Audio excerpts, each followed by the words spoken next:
Ukraine जंग में पश्चिमी देशों की ओर से लगाए गए आर्थिक प्रतिबंधों से गुस्साए झल्लाए व्लादिमीर पुतिन ने रूस के परमाणु दस्ते को एक्टिवेट कर दिया है। रूस के रक्षा मंत्री के मुताबिक उनका परमाणु दस्ता जल, जमीन और आसमान से परमाणु हमले के लिए पूरी तरह तैयार है। इससे पहले बेलारूस में रूस और यूक्रेन के रिप्रेजेंटेटिव्स की बैठक से कोई ठोस नतीजा निकलने की खबर है। हालांकि दोनों देश कल फिर से बैठक के लिए राजी हो गए हैं, एक राहत की खबर है। इस बीच पुतिन ने फ्रांस के राष्ट्रपति इमैनुअल मैक्रों से भी फोन पर लंबी बात की है। पुतिन ने दो टूक कह दिया है कि यूक्रेन को माफी तभी मिलेगी जब दुनिया रूस की शर्तें मान ले। और इसी पर है हमारी आज की इंटरनेशनल बहस, जो अब तक की गतिविधियां सामने आई हैं। हमारे साथ इस वक्त बेहद खास मेहमान सीधे रूस से जुड़ गए हैं। हमारे साथ जुड़े हुए हैं पुतिन की पार्टी के सांसद, यूनाइटेड रशिया पार्टी के सांसद अभय कुमार सिंह, भारतीय मूल के हैं और अच्छी पैठ रखते हैं वहां पे रूसी राजनीति में, और पुतिन की पार्टी के सांसद हैं और इस वक्त हमारे साथ सीधे रूस से लाइव जुड़े हुए हैं। अभय जी, बहुत स्वागत है एक बार फिर से आपका न्यूज़ 24 में। नमस्कार। अभी जो बातचीत हुई बेलारूस में रूस और यूक्रेन के बीच, उससे कहा जा रहा है कि कोई ठोस नतीजे नहीं निकले। ये वेस्टर्न मीडिया के हवाले से खबर आ रही है। रशिया में, रूस में रशियन मीडिया क्या कह रहा है? आपकी पार्टी के पास किस तरह की जानकारी है इस बातचीत को लेकर? देखिए, आज जो बात हुई, ये 3 राउंड बात चली थी, छोटे छोटे ब्रेक करके 3 राउंड आज बात चली और दोनों साइड अपने अपना पक्ष रखा और दोनों एक दूसरे की बात सुनकर अपने अपने हेड ऑफिस गए हैं। यूक्रेन के लोग कीव गए हैं, रशिया के लोग मॉस्को आए हैं। ये हमारे और आगे कंसल्ट करके फिर अगला राउंड बात होगा।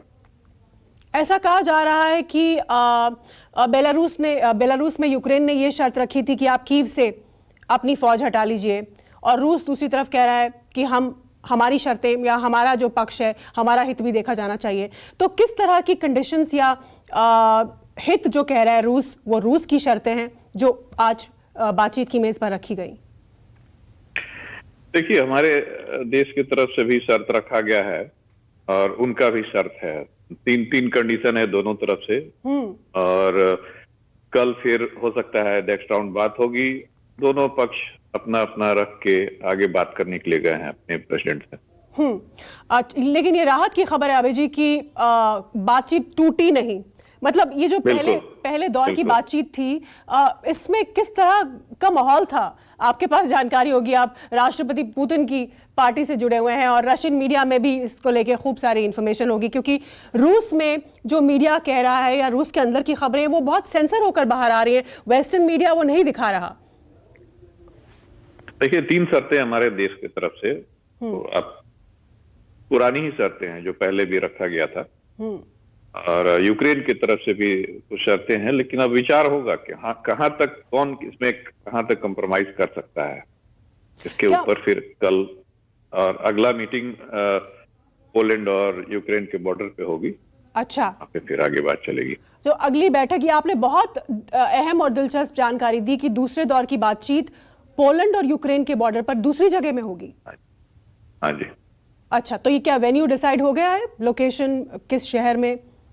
हाँ, ये बात हो चुकी है ऑलरेडी। तो इसमें दोनों पक्ष अपने हेड ऑफिस में बात करने के लिए आगे लौट के आएंगे फिर। तो मतलब हमारे तरफ से पार्लियामेंट के फॉरेन अफेयर्स के जो हेड हैं वो गए थे, मिस्टर स्लूस्की। आप ये बहुत महत्वपूर्ण जानकारी यहां दे रहे हैं कि पहले दौर की बैठक के बाद दूसरे दौर की बैठक के लिए रजामंदी हुई है और दूसरे दौर की बैठक का वेन्यू बदला हुआ होगा और ये पोलैंड और यूक्रेन के बॉर्डर पर होगा। हाँ जी। जी, और कैसा माहौल था पहली बैठक में? क्या तलवारें तनी हुई थी, बहुत सख्त माहौल था, या आत्मीयता के साथ एक सामान्य तरीके से बातचीत हुई दोनों पक्षों में? देखिए, दरअसल देखा जाए तो रशियन और यूक्रेनियन, ये सब यहाँ के जो मूल निवासी हैं, ये सब एक ही स्लोवियाक लोग हैं।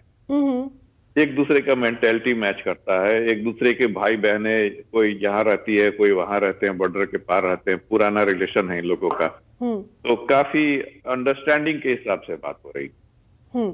काफी अंडरस्टैंडिंग के साथ, मतलब लेकिन दोनों जो एक मीडिया दूसरे में की हम लैंग्वेज खबरें, भी जानते हैं। जिस तरह की खबरें निकल कर आ रही थी कि पहले जो बयान आ रहे थे, क्योंकि यूक्रेन के राष्ट्रपति ने तो ये कह दिया कि सीज फायर होना चाहिए, पहले अमेरिकी फौज कीव से निकल माफ कीजिएगा, रूसी फौज कीव से निकल जाए, उसके बाद ही बातचीत होगी। तो तमाम तरह के तल्ख बयान, फिर दूसरे वेस्ट की तरफ से भी बहुत सारे बयान आ रहे थे कि ये ठीक नहीं है। रशिया के हवाले से ये बातें कही जा रही हैं कि उन्होंने अपने परमाणु दस्ते को एक्टिवेट कर दिया है। इस बारे में सच्चाई क्या है? ये सच्चाई तो है। देखिए, हमारे राष्ट्रपति का कल का डिसीजन था, और इसके बाद जो परमाणु रक्षा है हमारा, वो तैयार रखने के लिए कहा गया है। और एक्टिवेट तो वो हमेशा रहता है, उसको तैयार रहने के लिए कहा गया है। ये यूक्रेन के लिए नहीं है। ये राष्ट्रपति ने क्लियर कहा है कि अगर हमारे देश पे कोई परमाणु हमला होता है तो हम लोग भी उसका परमाणु जवाब ही देंगे। तो मतलब फर्स्ट अटैक हमारे देश से कोई नहीं करने जा रहा। जी आबे जी, रूस को यह खतरा है कि रूस पर परमाणु हमला हो सकता है? किससे खतरा है रूस को? देखिए, यूक्रेन को सपोर्ट करने वाले जो कंट्रीज हैं, बहुत सारे कंट्री हैं, उनके पास परमाणु बम है।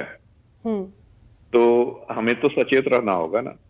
और अभी जो यूक्रेन में जो ऑपरेशन चल रहा है, इसमें बहुत छोटे लेवल पे रशियन आर्मी काम कर रही है, और यहाँ कोई बड़ा बॉम्बार्डिंग नहीं हो रहा है। सब आम जनता को बचाते हुए, उसकी रक्षा करते हुए रशियन सैनिक आगे बढ़ रही है। अबे जी, आप पुतिन की पार्टी से सांसद हैं, एक लंबे अरसे से आप रूस में रहते आ रहे हैं, वहां की राजनीति में आपकी पैठ है। व्लादिमीर पुतिन को हम उनके जो टीवी में थोड़े बहुत अपीयरेंसेस होते हैं, बीच में वो आते हैं, उनकी कुछ तस्वीर आती है, तो उसके माध्यम से उनके जो बयान आते हैं हमें पता चलता है कि वो क्या कह रहे हैं। जैसे अभी थोड़ी देर पहले ये खबर भी आई थी कि वो अपनी सेनाओं के साथ, उनके प्रमुखों के साथ उन्होंने बैठक की।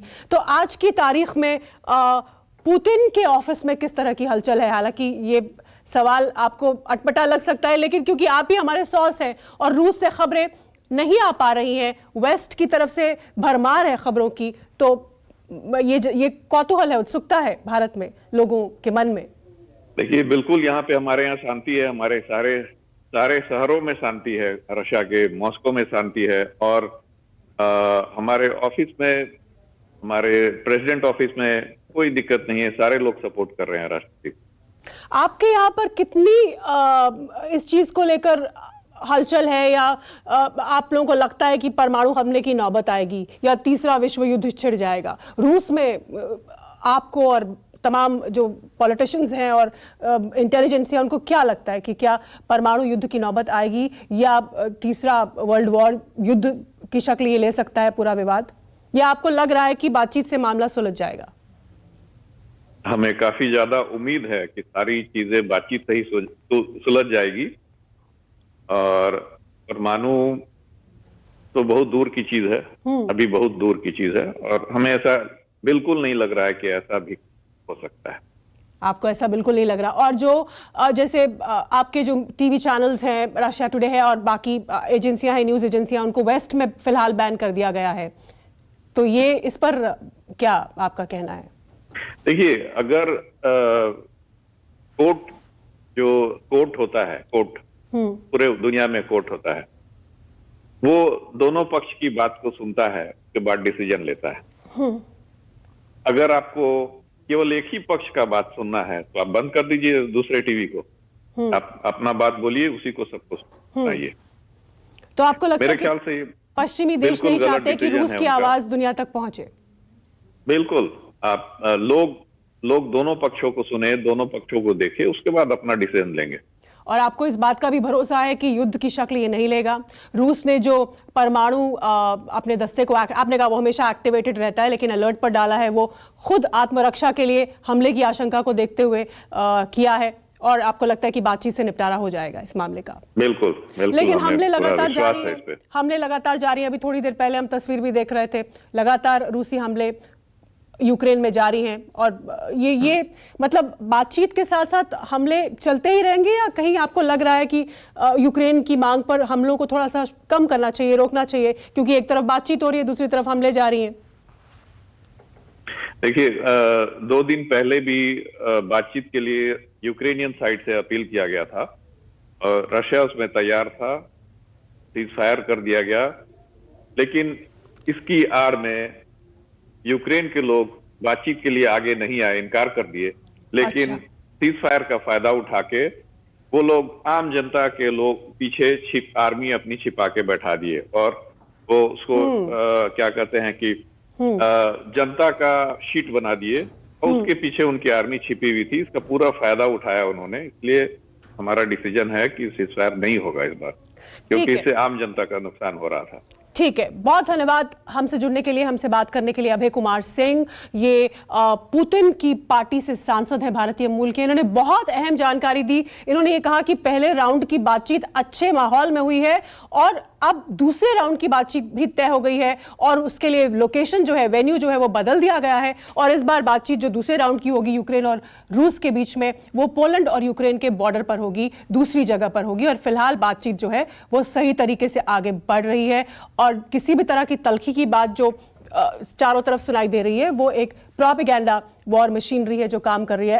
ऐसी कोई सच्चाई नहीं है। रूस नहीं चाहता कि ये एक फुल स्केल, फुल फ्लेजेड जंग की शक्ल ले ले और ना ही वो चाहता है कि यूक्रेन के नागरिकों को या किसी भी नागरिक को नुकसान हो। नमस्कार, मैं हूं मानक गुप्ता। अगर आपको हमारा ये वीडियो पसंद आया हो तो इसे लाइक और शेयर जरूर करें और हाँ, हमें सब्सक्राइब और फॉलो करना ना भूलें ताकि आप देश और दुनिया की कोई खबर मिस ना करें। चाहे कोई ब्रेकिंग न्यूज हो या कोरोना वायरस से जुड़ी कोई भी अपडेट, पॉलिटिक्स हो या आपकी जेब से जुड़ी कोई खबर, इलेक्शन की कोई न्यूज हो, कोई कंट्रोवर्सी हो या फिर कोई वायरल वीडियो, सब कुछ मिलेगा न्यूज़ 24 पर। तो जुड़े रहिए हमारे साथ और देखते रहिए न्यूज़ 24।